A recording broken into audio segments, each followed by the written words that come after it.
And the Prophet ﷺ, if you look at the hadith where Aisha broke the plate and she was angry, she smashed the plate down, the Prophet ﷺ didn't get upset. He never got upset about things like that. And he actually laughed and picked up the plate. And there's one where they got into a food fight. And he literally threw food and she threw food. And I mean, this very human situation. The Prophet ﷺ, I think just if you can imagine a human being that literally had no malice in his heart, just no animosity, always wanting to elevate the other, always wanting to make the other feel that no matter what, I'm going to make you feel like a human being. That's what he was. And Nu'ayman, I mean, you read the stories of Nu'ayman, and there's a whole book on this character. He was a joker. The man was a total joker in Medina. He used to do the most outrageous things. He once took a sheep from a Bedouin, he sacrificed it, cooked it, and fed all these people. And the Bedouin, when he came looking for sheep, he said, "Where is it?" He said, Nu'ayman took it. So he went to the Prophet ﷺ, and Nu'ayman went and hid when he heard that the Prophet ﷺ was looking for it, because he'd taken this sheep that was left there. And if you leave something in a public space or something like that, there's different ahkam that relate to it. But he went and he was hiding. There was a small gate and there was some palm leaves over it that had a lot of dust. And the Prophet ﷺ saw a group of people and he said, "Where's Nu'ayman?" And they all went like this, "We don't know where he is, Ya Rasulullah."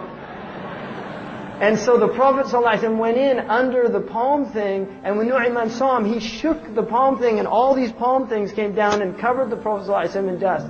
And he looked at Nu'ayman, he said, "Nu'ayman, why'd you do that?" He said, "Those people out there, they told me to do it."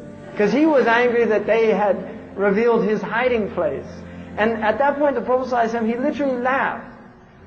And this is a man who, another time, he took a blind man. The man asked him to show him where to urinate, and he put him in a public spot.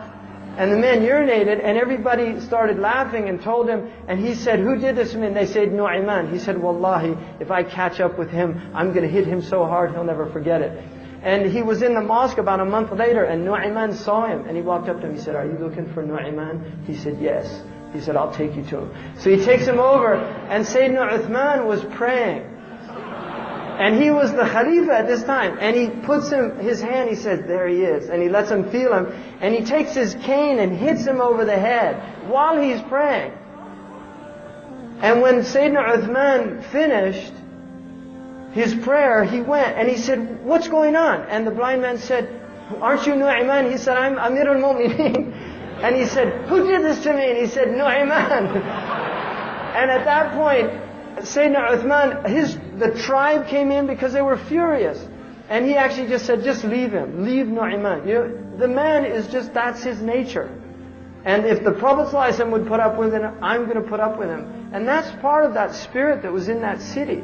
And these people were people that really had a spirit of just forgiving people, of just loving people. And if you can't forgive your spouse, your family member, we've got a serious problem. We have a serious problem of the inability to overlook the fault. Isn't it so funny how we all walk around, never even thinking of the days under the ground, the drive and ambition taking over our lives, for this world, for the fame, for the power do we strive.